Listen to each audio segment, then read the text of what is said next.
ही 12 वर्षांपूर्वीची गोष्ट आहे. आम्ही मुंबईच्या एका जुन्या घरात शिफ्ट झालो होतो. तेव्हा थंडीचा महिना चालू होता.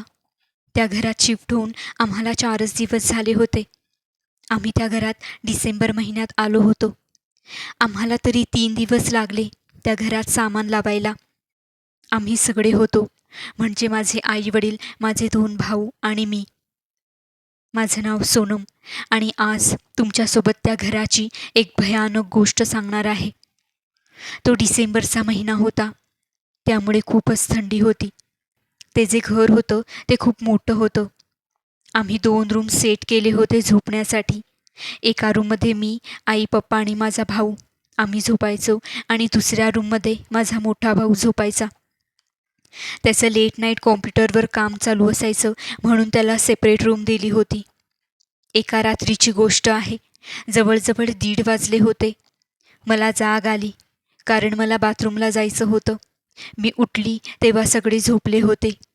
मी उठली आणि मी हळूच दरवाजा उघडला आणि बाहेर बघितलं, तर बाहेर एकदम थंड हवा चालू होती.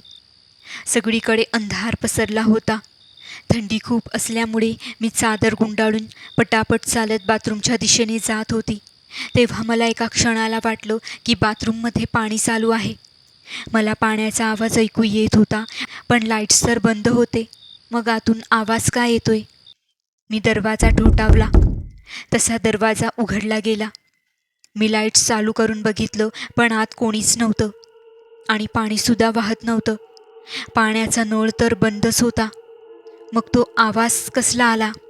मी बाथरूममधून बाहेर आल्यावर बाजूला वॉश बेसनच्या इथे उभी राहून हात धुत होते. तेव्हा मला असं वाटलं की कोणीतरी पाय घासत बाथरूमच्या दरवाजावर आलं आहे. मला वाटलं माझा भाऊ असेल, म्हणून मी मागे वळून पाहिलं, पण मागे कोणीच नव्हतं. मी खूपच घाबरली आणि पटकन बाथरूमच्या लाईट्स ऑफ केल्या आणि लगेच घरात गेली आणि माझ्या रूमकडे जायला लागले. माझ्या रूमकडे जाताना मला माझ्या भावाच्या रूममधून बोलण्याचे आवाज यायला लागले, जसं की कोणीतरी बोलत आहे. इथं मी विचार करत होती की माझा भाऊ एवढ्या रात्री कोणासोबत बोलत आहे. मी विचार केला की दरवाजा उघडून बघतेच की हा कामाच्या नावाखाली एवढ्या रात्री कोणासोबत बोलतोय.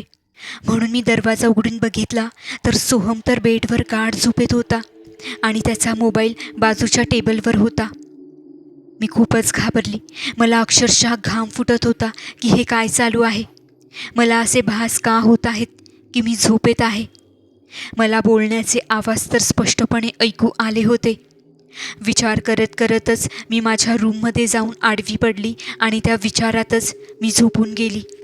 दुसऱ्या दिवशी सकाळी मी सगळं आईला सांगितलं, पण काही नाही, तू झोपेत असशील असं म्हणून तिने दुर्लक्ष केलं आणि मी सुद्धा त्याकडे दुर्लक्ष केलं. नंतर मी आणि आई गच्चीवर कपडे वाळत टाकायला गेलो होतो. आई कपडे वाळत टाकत होती आणि मी मस्तपैकी वरून इकडे तिकडे बघत होते. तेव्हा मला 1-2 जुनी घरं दिसली. ती दोन्ही घरं बंद होती. दुसरं जे घर होतं त्या घराच्या आतलं काहीच दिसत नव्हतं. ते घर पूर्ण कव्हर करून ठेवलं होतं आणि त्या घराच्या समोरच जिना होता गच्चीवर जाण्यासाठी. नंतर मी आणि आई खाली आलो आणि घरातली सर्व कामं करत होतो. नंतर संध्याकाळी आईने मला गच्चीवर जाऊन वाळलेले कपडे आणायला सांगितले. मी गच्चीवर ते वाळलेले कपडे काढत होती, तितक्यात मला कोणाच्या तरी हसण्याचा आवाज आला. कोणीतरी हसत होतं, म्हणून मी लगेच मागे वळून पाहिलं, तर मागे कोणीच नव्हतं. म्हणून मी पुन्हा समोर पाहिलं, तर समोर कोपऱ्यात एक बाई बसली होती. तिचे केस खूप मोठे होते आणि ती तिचे केस त्या कोपऱ्यात बसून विंचरत होती. त्या बाईला पाहून माझ्या अंगावर काटाच आला. माझं अंग थरथर कापायला लागलं. मी इतकी घाबरली होती की माझ्यात नाही पळण्याची हिंमत होती आणि नाही ओरडण्याची. असं वाटत होतं की माझे पाय कोणीतरी पकडून ठेवले आहेत. ती बाई उभी राहिली. ती खूपच भयानक दिसत होती आणि एकदम विचित्र नजरेने ती माझ्याकडे बघत होती. ती उठली आणि तिने माझ्या डोळ्यांदेखतच समोरच्या त्या बंद घराच्या गच्चीवर उडी मारली आणि गायब झाली.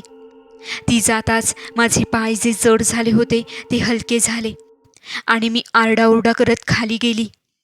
आई, वरती कोणीतरी आहे. ती समोर बसून तिचे केस विंचरत होती. खरंच वरती कोणीतरी आहे. माझी आई ते ऐकून घाबरली. माझा भाऊ वरती गेला आणि पडलेले कपडे उचलत होता. त्याने कपडे उचलताना इकडे तिकडे पाहिलं, पण त्याला काहीच दिसलं नाही. पण जेव्हा त्याने त्या समोरच्या घरात पाहिलं, तेव्हा त्याला एका बाईच्या रागात ओरडण्याचा आवाज येत होता. जसं काही ती मला म्हणत होती की इथे बघू नकोस. ते घर तर बंद होतं, दरवाजाला सुद्धा टाळा होता. ते घर बघताना 20 ते 30 वर्ष बंद असेल असं वाटत होतं. आई खूपच घाबरली होती. पप्पा पण विचारातच होते की काय चालू आहे. आणि या सगळ्या गोष्टींनी माझं डोकं दुखायला लागलं, म्हणून मी जाऊन बेडवर आडवी पडली. माझं पूर्ण शरीर कापत होतं. ती कोण होती जी त्या कोपऱ्यात बसून केस विंचरत होती? आणि ती फक्त एक मुडी मारून एवढ्या लांब गच्चीवर कशी गेली? त्यानंतर मला रात्री खूप जास्त ताप आला होता. माझी हालत एवढी खराब झाली होती की मी काही खाल्लंही नाही आणि काही प्यायलीसुद्धा नाही. मी तशीच झोपून गेली. रात्रीचे जवळजवळ 2:30 वाजले होते. मला जाग आली. मला खूप तहान लागली होती. आई पप्पा गाढ झोपले होते. भाऊसुद्धा झोपला होता. मी त्याला 1-2 वेळा आवाज दिला, पण तो गाढ झोपेत होता. मग मी कोणालाही न उठवता पाणी प्यायला किचनमध्ये जाण्यासाठी उठली. मी किचनकडे जात होती आणि बघते तर किचनची लाईट चालूच होती.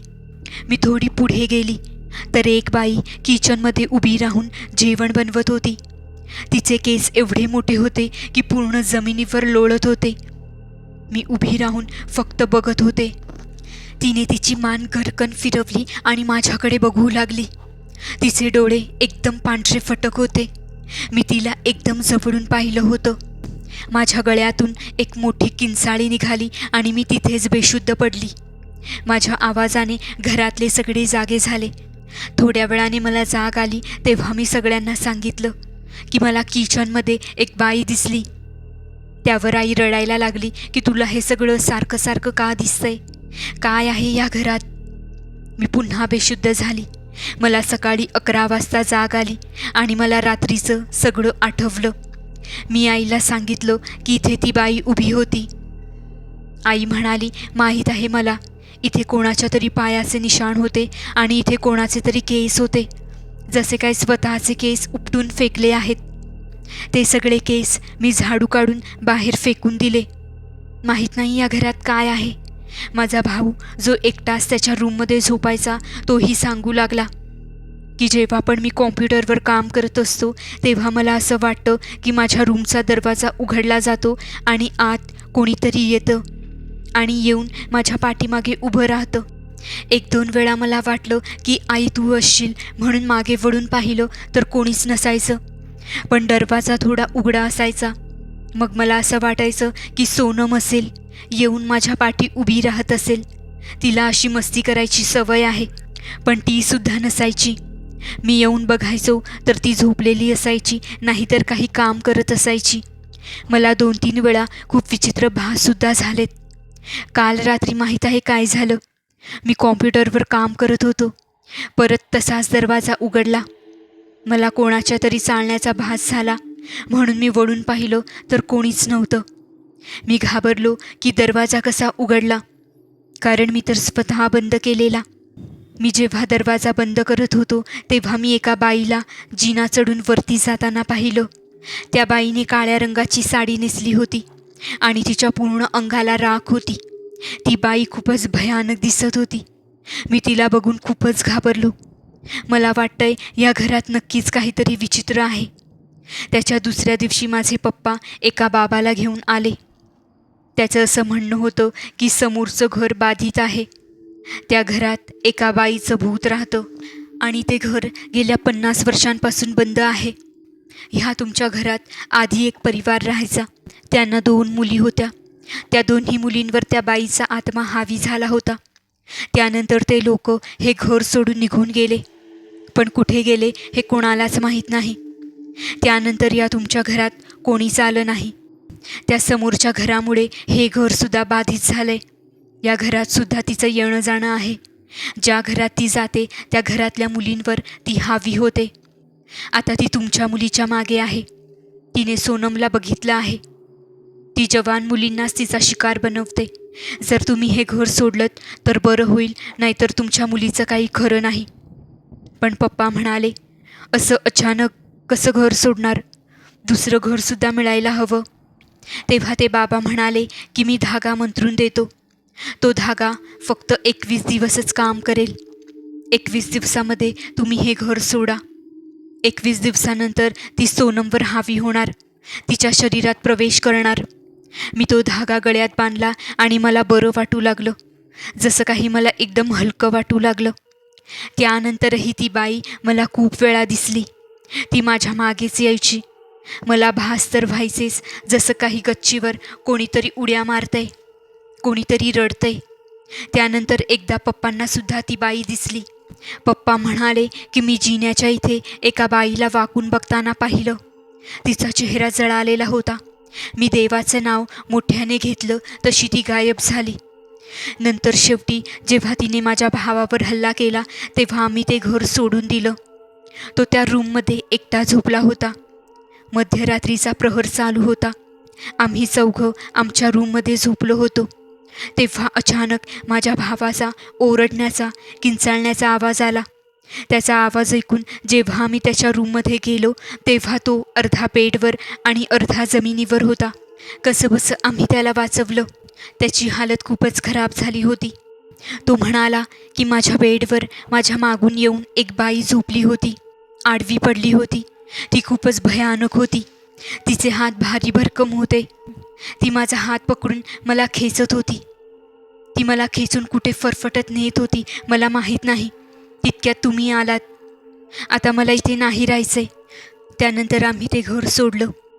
ही गोष्ट होती मुंबईच्या एका जुन्या भागातील घराची, जिथे एका भयानक बाईच्या आत्म्याचा वास होता. तिथे ती कोणालाच राहू देत नव्हती.